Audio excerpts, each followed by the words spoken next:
The crack of knuckles against leather echoed through Chen's traditional martial arts academy.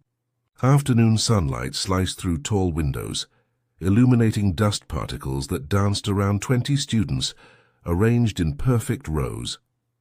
At the front, Marcus Chen moved like water given form, his royal blue GI spotless black belt tied with precision that bordered on obsession.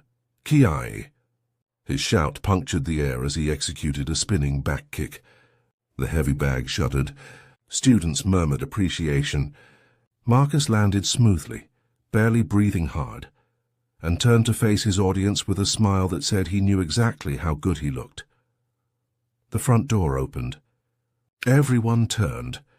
A black woman stepped inside, maybe mid-30s, wearing simple grey gym clothes and worn sneakers. Her hair was pulled back in a practical bun. She carried no bag, no water bottle, just quiet presence. She closed the door gently and stood near the entrance, observing. Marcus's smile widened. He wiped his hands on a towel, eyes never leaving the newcomer. "Can we help you?" His voice carried across the dojo, loud enough that everyone heard. Loud enough to make it a statement, not a question. "Just observing," the woman replied. Her voice was calm, neutral. "If that's all right. Observing." Marcus walked closer, footsteps deliberate on the polished wood floor. "You know, most people call ahead. There's etiquette, protocol." He gestured around the dojo. "This isn't a gym where you just walk in." A few students chuckled. The woman's expression didn't change. She simply nodded once, as if acknowledging his point without agreeing with it. Marcus stopped 6 feet away, close enough to establish dominance without being overtly aggressive. "Tell you what, since you're here, why don't we give you a real demonstration? You and me. Just a friendly spar. For fun." He spread his hands, the picture of generosity.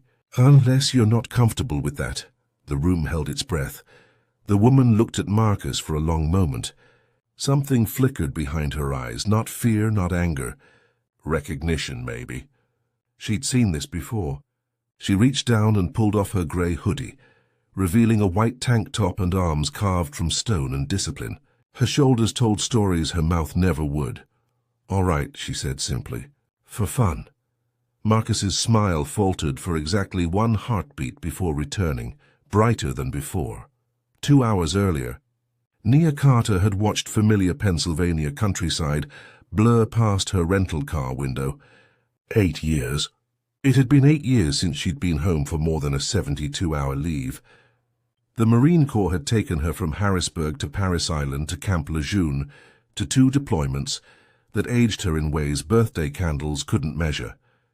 Now she was 34, on terminal leave, and trying to remember how to be a civilian.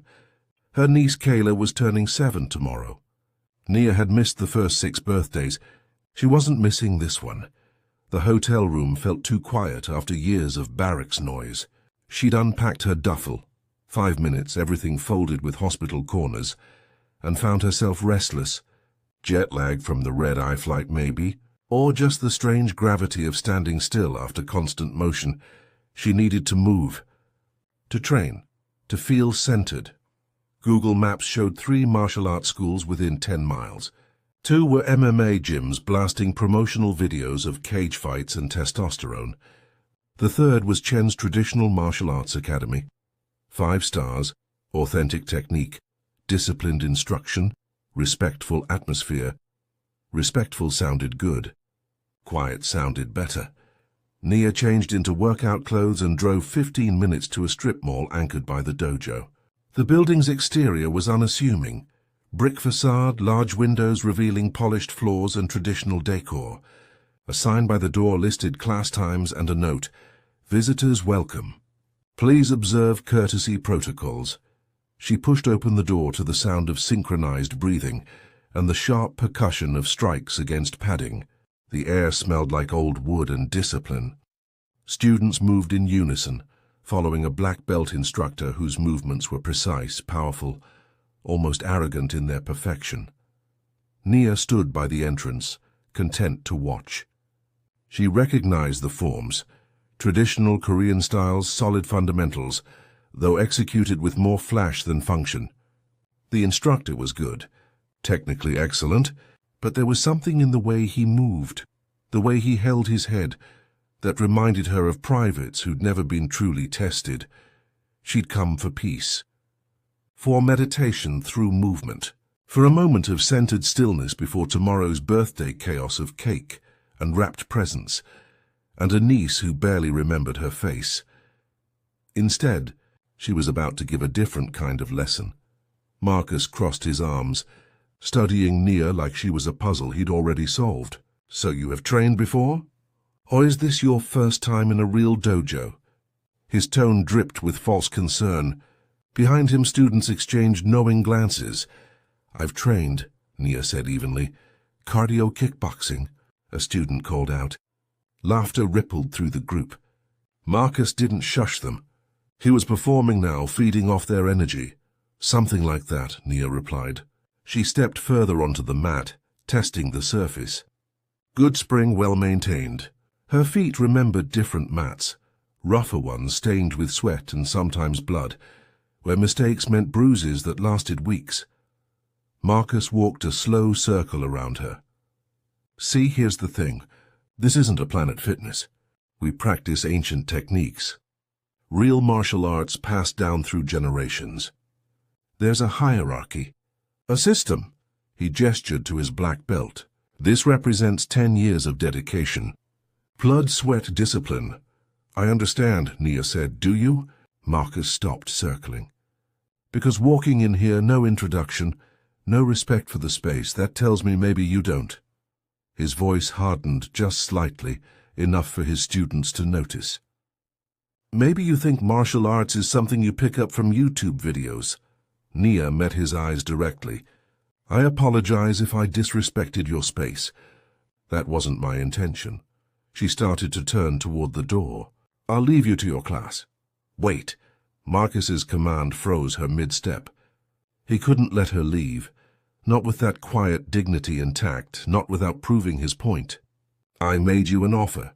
A friendly spar, unless—" He let the sentence hang, the implication clear. "Unless you're afraid. Unless you know you don't belong here." The students leaned forward. This was better than drilling techniques. This was entertainment. Nia turned back slowly. She looked at Marcus, really looked at him, saw the expensive GI, the perfect hair, the black belt tied just so, saw the confidence built on smaller opponents and compliant students, saw someone who'd forgotten that respect flows both ways. "All right," she said again, quieter this time. "For fun." Marcus clapped his hands once, delighted. "Excellent. Everyone clear the center mat. Let's give our guest some room." He beckoned Nia forward with exaggerated courtesy. "Don't worry, I'll go easy on you." Students formed a loose circle around the sparring area. Some had their phones out, already recording. This would be legendary dojo lore, the day Master Chen humbled some random woman who wandered in off the street. From his office window overlooking the floor, Master Chen Sr., Marcus's father and the dojo's founder, set down his tea. His weathered hand touched the glass lightly. He'd been watching since the moment the woman entered. Watching not her but his son. Watching pride inflate like a balloon that only needed the right pin. He descended the stairs without a sound. Nia removed her sneakers and placed them neatly by the edge of the mat. She rolled her shoulders once, twice, loosened her neck. Her hands hung relaxed at her sides. No fists yet, no fighting stance. Just ready stillness. Marcus bounced on the balls of his feet, warming up with unnecessary flair. He threw a few shadow punches, lightning quick, then settled into a formal fighting stance. "Ready when you are." Nia closed her eyes for exactly 3 seconds. Breath in, breath out. When she opened them again, something had shifted. Her feet moved shoulder-width apart, her weight distributed perfectly. Hands came up in a guard that Marcus almost recognized, military precise, no wasted angles. The room went quiet. Marcus's smile flickered. For just a moment, looking at her stance, he wondered if he'd made a mistake. Then his ego answered for him. He lunged forward, Nia didn't think. Thinking got you hurt. 8 years of training had carved pathways deeper than conscious thought, neural highways where instinct lived. Marcus's opening move was textbook. A probing jab, testing her reaction time, followed by a low kick aimed at her lead leg. Fast, technically perfect, designed to overwhelm beginners and impress observers. She slipped the jab with minimal movement, head tilting 3 inches left. The kick she checked with her shin, absorbing the impact through her entire leg structure. Pain sparked but didn't register. Pain was information, nothing more. Marcus reset, surprised she'd blocked. He came in again. Jab, cross, roundhouse combination. The kind of sequence that looked devastating, that would make great phone footage. Nia moved like water finding cracks. Slip, parry, fade. Her hands redirected his punches rather than absorbing them. Her feet stayed light but rooted. She gave him nothing. No openings, no fear, no reactions he could exploit. Around them, the dojo's noise collapsed into silence. Students stopped murmuring. Phones held steadier. Even Marcus's breathing grew louder in the absence of other sound. She could feel their confusion. The woman was supposed to flail, to panic, to give Marcus the easy victory that justified his mockery. Instead, she was doing something none of them expected. She was surviving.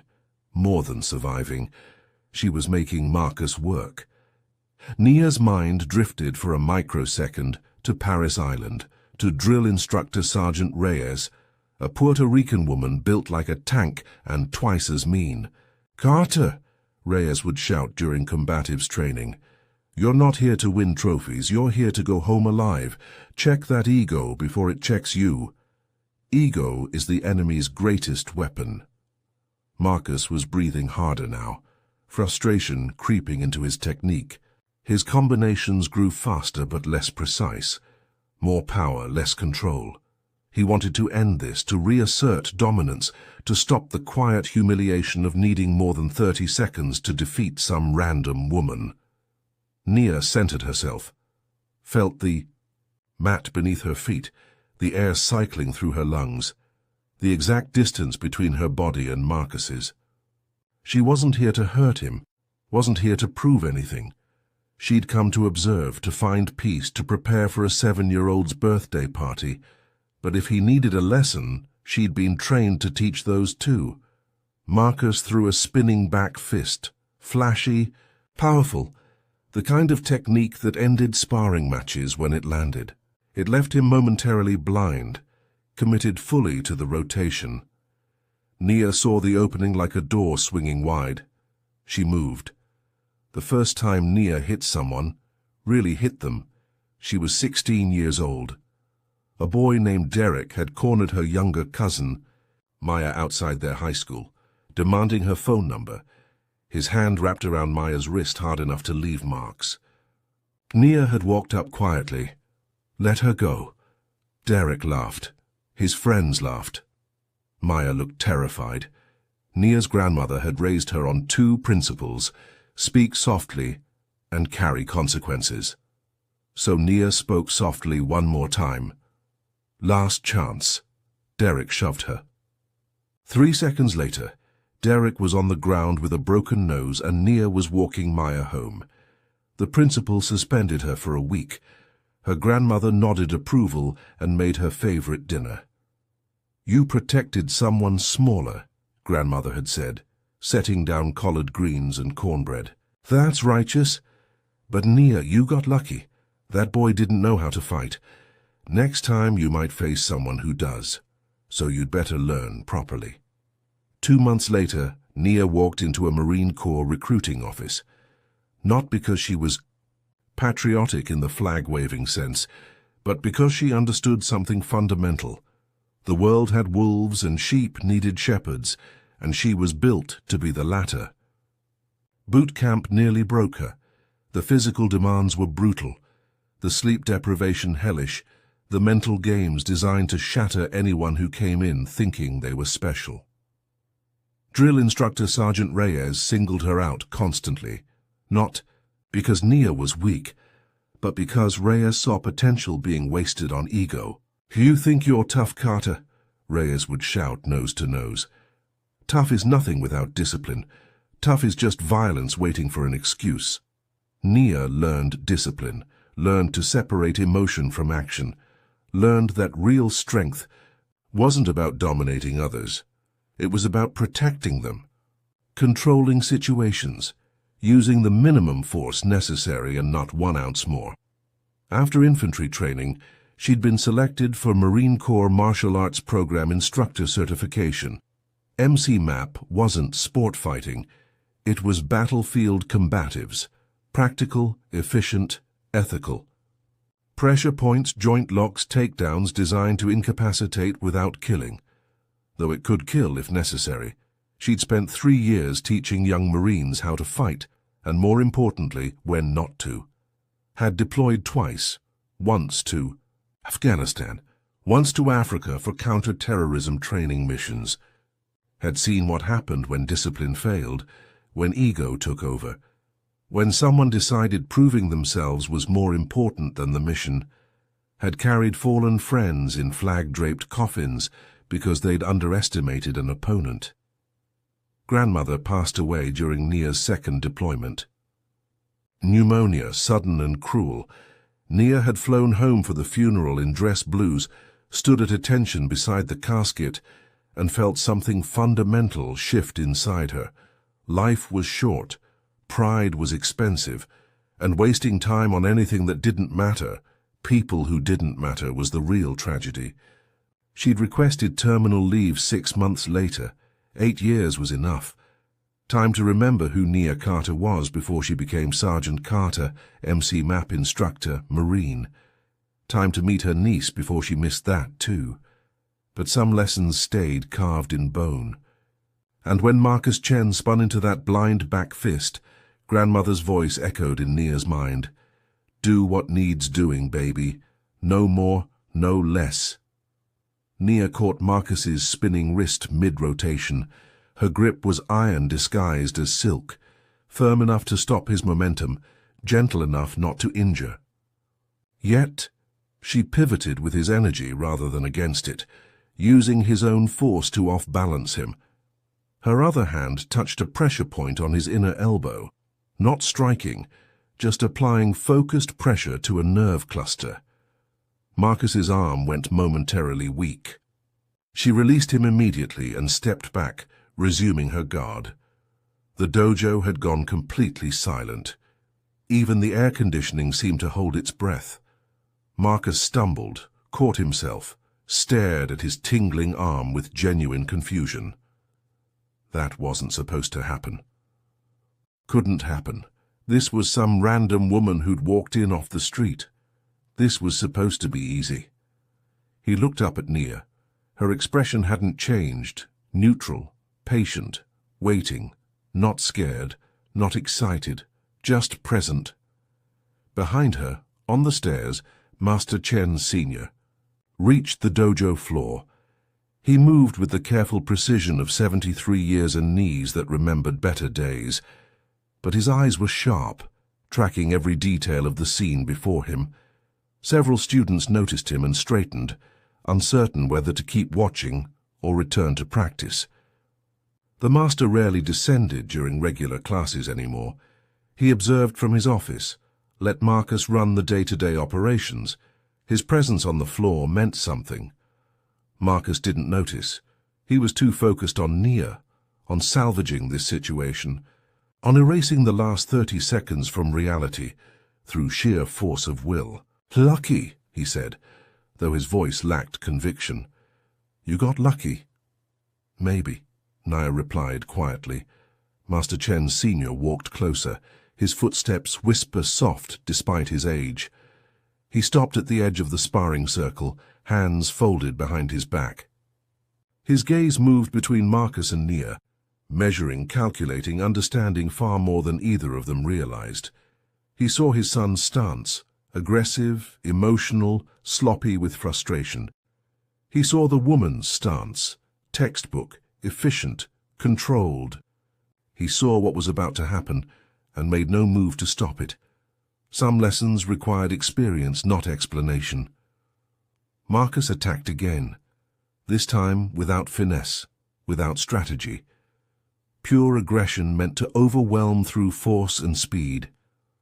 A flurry of punches and kicks that would have destroyed heavy bags and impressed beginners. Nia moved through the storm like smoke. Slip, parry, redirect. Her breathing stayed even. Her eyes tracked not Marcus's fists, but his center line, his weight distribution, the subtle telegraphing of his intentions. She was reading him like a children's book, predictable, simple, already knowing the ending. She caught his high kick at the ankle, controlled it and swept his supporting leg with surgical precision. Marcus fell. Nia guided his descent, softening the impact while maintaining control. Before he could react, she'd transitioned to an armbar, knee, across his chest, his arm hyperextended between her legs, pressure applied to the elbow joint with perfect technique. Not enough to injure, just enough to make the point unmistakable. Tap, she said quietly. Not a command, an instruction, a mercy. Marcus tapped. Once, twice. His hand slapping the mat in the universal signal of submission, Nia released him immediately and stood, offering her hand. Marcus lay on the mat for 3 long seconds, staring at the ceiling, his world fundamentally reorganized. Then he rolled to his side, pushed himself up without accepting her hand, and faced her with a face burning shame and disbelief. Again, he demanded. His voice cracked slightly. We go again. Master Chen Sr. stepped forward. Marcus. Just his name. Just one word. Marcus turned and his expression shifted when he saw his father standing there. How long had he been watching? How much had he seen? The master's face revealed nothing. He looked at Nia and bowed slightly, a gesture of respect between equals. Forgiveness for my son's rudeness. May I ask your name and where you trained? Nia bowed back, deeper, acknowledging his seniority. Nia Carter. I trained with the United States Marine Corps. Something flickered in Master Chen Sr.'s eyes. Recognition. He glanced at his son, then back to Nia. Rank? Sergeant. MCMAP instructor trainer. 8 years active duty. Her voice remained neutral, matter of fact. Not boasting, just answering questions. The master nodded slowly. His eyes moved to Marcus, who stood frozen, finally understanding the magnitude of his mistake. He hadn't challenged some random woman. He'd challenged a trained military combatives instructor, someone who taught people how to fight for survival, not trophies. Master Chen Sr. looked between them again. Miss Carter, would you be willing to continue this demonstration? He emphasized the last word carefully. I think there are lessons here that need teaching. Nia met his eyes and saw something unexpected there. Not anger at his son's humiliation, not protectiveness, something closer to gratitude. He'd been waiting for this moment, or something like it. Waiting for someone to puncture Marcus's balloon before it floated so high that the fall would destroy him. If Marcus wants to continue, Nia said carefully, I'm willing. All eyes turned to Marcus. His jaw worked. His hands clenched and unclenched. Pride warred with reality. His students watched, phones still recording, waiting to see what their master would do. Marcus's voice came out quiet but firm. Again. Master Chen Sr. nodded once. He moved to a bench along the wall and sat, becoming audience rather than authority. This was no longer his lesson to interrupt. The circle reformed. Students shuffled closer, silent now, sensing they were witnessing something important, something that would be discussed for years. Nia resumed her stance. Marcus did the same, but differently this time. Less flash, more focus. He'd felt her skill, couldn't deny it anymore. Now he had to prove he could learn, or prove he couldn't. The dojo held its breath. Marcus circled left this time, his footwork tighter, his guard higher. He'd learned something in those 15 seconds on the mat. learned that flashiness wouldn't save him. That speed alone meant nothing against someone who'd been trained to neutralize threats in seconds. Nia matched his movement, patient. She wasn't here to humiliate him further, but she wouldn't let him hurt her to save his pride either. He feinted high, kicked low, better, more strategic. The kick grazed her thigh, controlled, testing. She absorbed it and countered with a palm strike toward his solar plexus, pulling it 2 inches short. Demonstrating, not punishing. Marcus's eyes widened. She could have landed that, could have knocked the wind from his lungs, chose not to. Something shifted in his expression. Not gratitude, not yet, but recognition. She was giving him an education, not a beating. They exchanged techniques for another minute. Marcus tried a throw, proper form, good timing. Nia let him get halfway through before shifting her weight, making his technique ineffective. She tapped his ribs lightly. Opening here, his jaw tightened. He nodded once. Around them, students watched in confused silence. This wasn't the dominating performance they'd expected. Their master was being taught, in his own dojo, by a stranger, and somehow, impossibly, he was listening. Master Chen Sr. remained on the bench, face unreadable. But his hands rested calmly on his knees, no tension, no disapproval. Just observation. Marcus tried an arm drag into a takedown. Textbook technique. Nia recognized it before he committed, stepped into his space instead of away, and nullified his leverage. For a moment they stood chest to chest, locked in position. "You're strong," she said quietly, "just for him. Or you don't need to prove it like this." Marcus pushed away, breathing hard. Not from exertion, from something else. The weight of realization. The crumbling of the identity he'd built. He looked at his students, their faces reflecting his failure. Looked at his father, who offered no rescue. Looked at Nia, who stood with warrior stillness, not gloating, not celebrating. "Just present, I yield," Marcus said. The words tasted like metal. "You win." Nia shook her head slightly. This wasn't about winning. Then what was it about? His voice cracked at the edges. Master Chen Sr. stood. "Respect," he said simply. She came to observe. "You made it a contest. She accepted your terms. This is what happens when ego dictates actions." The dojo felt smaller suddenly, quieter, like a temple after service when everyone has left, but the incense still burns. Marcus stood in the center of the mat, 20 students watching him unravel. His black belt felt heavy around his waist. 10 years of training, hundreds of hours, thousands of repetitions. All of it insufficient against someone who'd learned to fight where mistakes meant death. Nia had stepped back, giving him space. His father remained standing, silent as stone. The students hadn't moved, hadn't spoken. Some still held phones up, recording his humiliation for posterity. He wanted to scream, wanted to rage against the unfairness of it. She was military trained, of course she was better. That wasn't a fair comparison. This was traditional martial arts, not battlefield combatives. Different contexts, different purposes, but the excuses tasted hollow even in his own mind. The truth was simpler and more devastating. He'd underestimated someone because of how she looked, where she came from.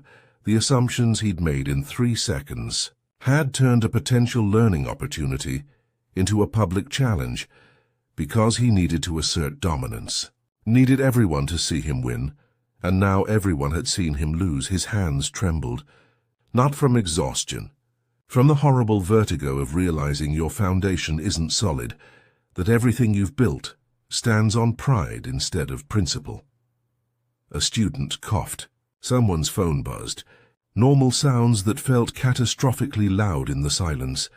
Marcus looked at his father, searching for guidance, for rescue, for anything that would make this moment less crushing. Master Chen Sr. met his eyes but offered nothing. No comfort, no criticism, just patient waiting. This was Marcus's moment to decide who he wanted to be. The old Marcus would have made excuses, would have found ways to diminish what happened, would have banned Nia from the dojo and never spoken of this again. But something in that armbar, in the precise control, in the way she'd softened his fall, in the quiet instruction she'd offered, had cracked something open inside him. He looked at Nia. "Why didn't you tell me? When I challenged you. You could have said you were military. I would have backed off. Would you have respected me more if I'd led with my credentials?" Her voice was gentle. "Or would you have just found different reasons to dismiss me?" The question hung in the air like smoke. Marcus had no answer, because they both knew the truth. Master Chen Sr. walked to the center of the mat, his movements deliberate. He stood between Marcus and Nia, looking at his son with eyes that had seen 7 decades of human nature. "When I was young," the master began, "I trained in Korea under Grandmaster Park. Rigorous training, 6 hours daily. Ancient traditions." He paused. "I thought I was exceptional. Then I sparred with an American soldier. Black man, maybe 20 years old. He'd trained in boxing and wrestling. Nothing traditional. Nothing pure." Students leaned in. Master Chen Sr. rarely shared stories from his youth. "He defeated me in under a minute." The master continued. "I was humiliated, angry. Told Grandmaster Park that the soldier fought dirty, used illegal techniques." He smiled faintly. "Do you know what Grandmaster Park told me?" Marcus shook his head. He said, "Chen, the mat doesn't care about your pride. The opponent doesn't care about your tradition. In real confrontation, only effectiveness matters. And humility is the beginning of true mastery." The master turned to Marcus. "I learned more from that defeat than from 100 victories." The words settled over Marcus like weight and wings simultaneously, crushing and liberating. Master Chen Sr. looked at Nia. "Miss Carter, you mentioned your MC map certified. Would you be willing to share your background with my students? I believe we all have much to learn." Nia glanced at Marcus, checking his reaction. He nodded slowly, curiosity replacing defensiveness. "Marine Corps martial arts program," Nia began, her voice steady. "It's not sport fighting. It's designed for battlefield situations where you need to neutralize threats quickly and ethically. The core principles are discipline, respect for life, and using minimum necessary force." She gestured to her earlier technique. That armbar wasn't about dominance. It was about control. In combat, we're taught to incapacitate without causing permanent damage unless absolutely necessary. Because even enemies deserve basic human dignity. A student raised her hand tentatively. "How long did it take you to learn that?" "Years," Nia replied honestly, "and I'm still learning. Every training session, every deployment, every sparring match teaches something new. The moment you think you've mastered everything is the moment you stop growing." Marcus listened, really listened, hearing echoes of lessons his father had tried to teach him, but he'd been too arrogant to absorb. Master Chen Sr. turned to his son.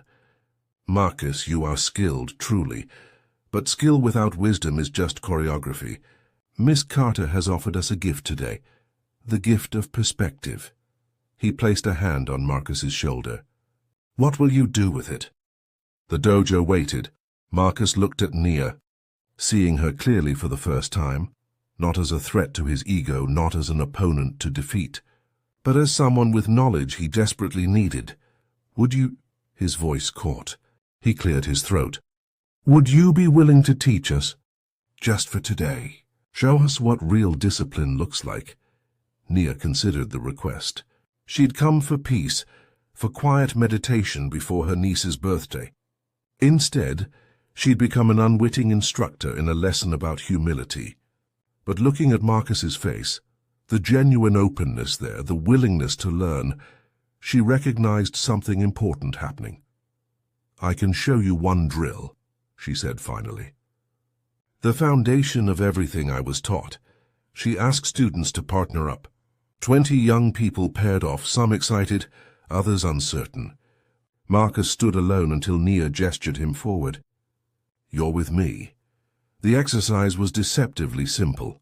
One person applies a wrist lock, the other escapes using proper technique.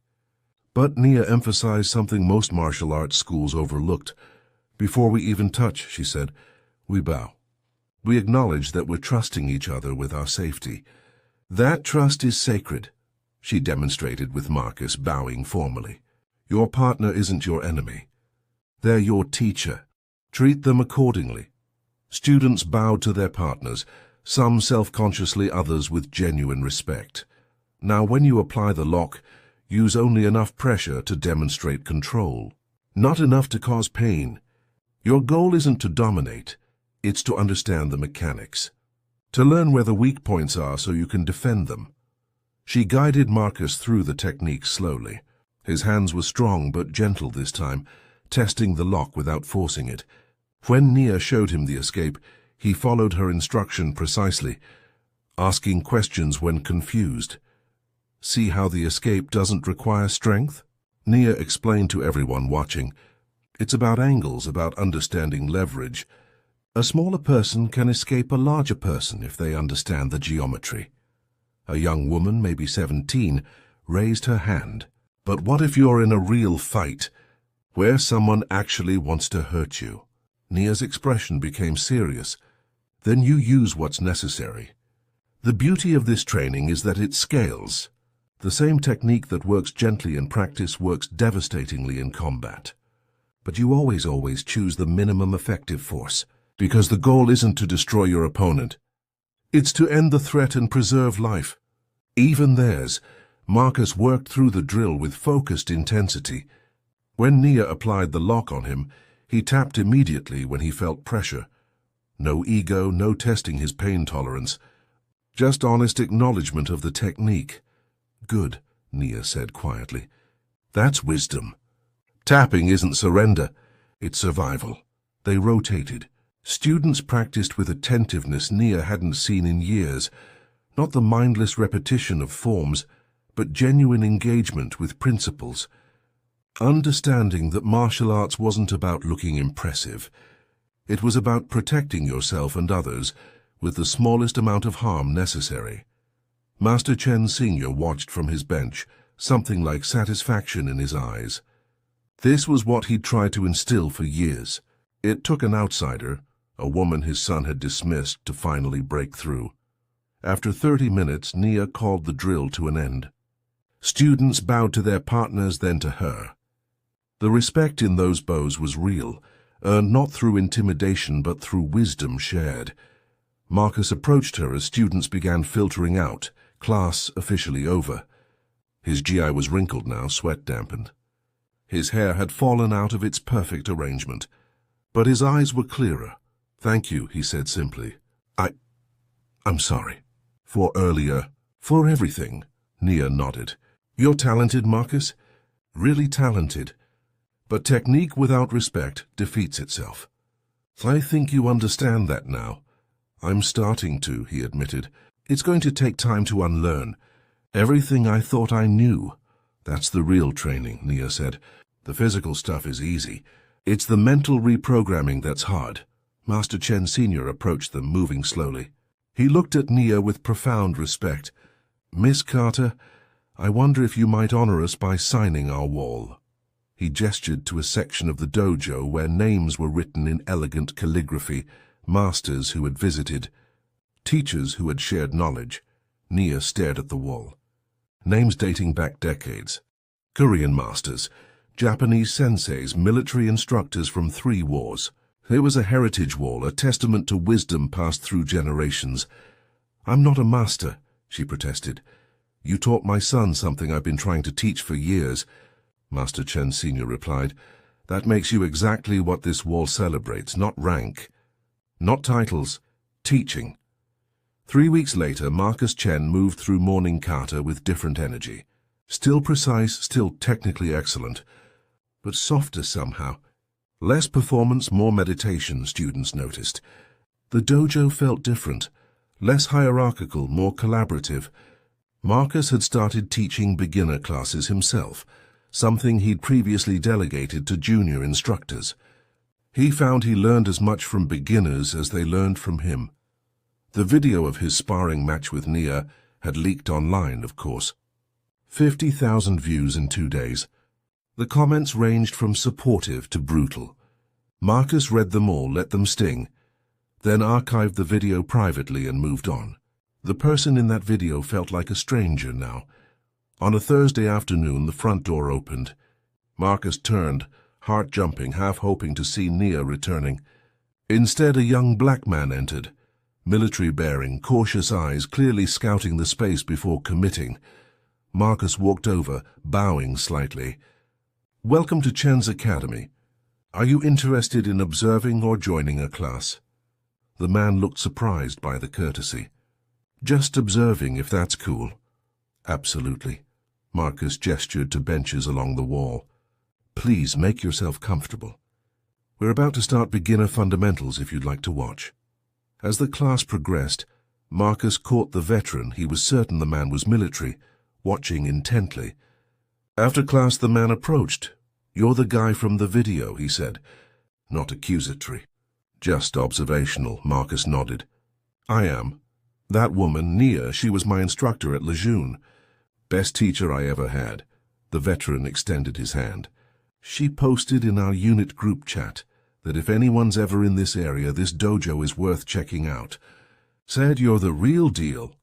Marcus felt something catch in his throat. Nia had recommended his dojo. After everything. After he disrespected her, challenged her, learned the hardest lesson of his life from her.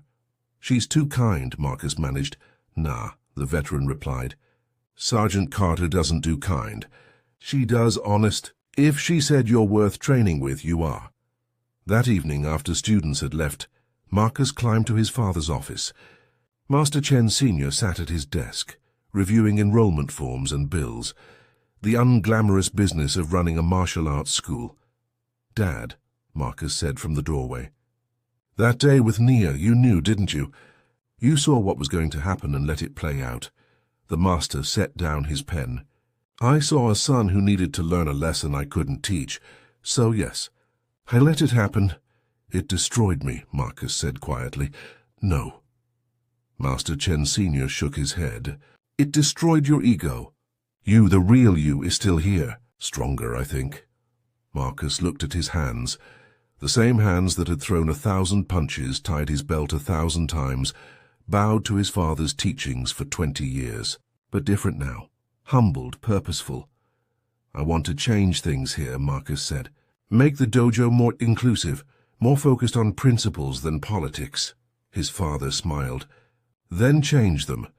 Nia Carter sat in her rental car outside the community center, watching through windows as Kayla, her 7-year-old niece, blew out candles surrounded by friends and family. She'd been inside for hours playing games, eating cake, remembering what it felt like to be an aunt instead of a sergeant. Her phone buzzed. A text from an unknown number. "This is Marcus Chen. Your veteran friend gave me your number. Hope that's okay. Just wanted to say thank you again. You changed something fundamental here. We're better because of you." Nia smiled, typed back. "You did the hard part. Accepting the lesson. Most people can't. Good luck, Marcus." She pocketed her phone and watched Kayla laugh, sticky with frosting, surrounded by love. This was why Nia had served. Not for glory or recognition. For moments like this. For children who could grow up safe enough to laugh at birthday parties. For communities where dojos taught discipline instead of domination. For human dignity in all its fragile, precious forms. The dojo had been an accident, a wrong turn on the way to peace. But maybe wrong turns sometimes led exactly where you needed to go. Inside, someone called her name. Time for presents. Nia stepped out of the car, locked it, and walked toward the light and laughter. Behind her, the sun set over Pennsylvania hills, painting the sky in shades of burnt orange and royal blue, the colors of endings and beginnings, of lessons learned and futures yet unwritten. She'd come home expecting to feel lost without her military identity. Instead, she'd discovered something simpler. Sergeant Carter and Nia Carter were the same person, same principles, same purpose, just different uniforms, and both knew how to fight for what was worth fighting for. Tomorrow she'd start apartment hunting. Next week, civilian job applications. Eventually maybe teaching self-defense at the community center. passing on lessons grandmother and the Marines had carved into her bones. But tonight was about cake and presents and a 7-year-old niece who thought her aunt hung the moon. Some battles were won with precision and technique. Others were won by simply showing. Opnia walked inside, and the door closed behind her on the dojo. The challenge, the lesson, leaving behind only the truth that real strength isn't about dominance. It's about discipline, respect, and knowing exactly when to fight and when to forgive.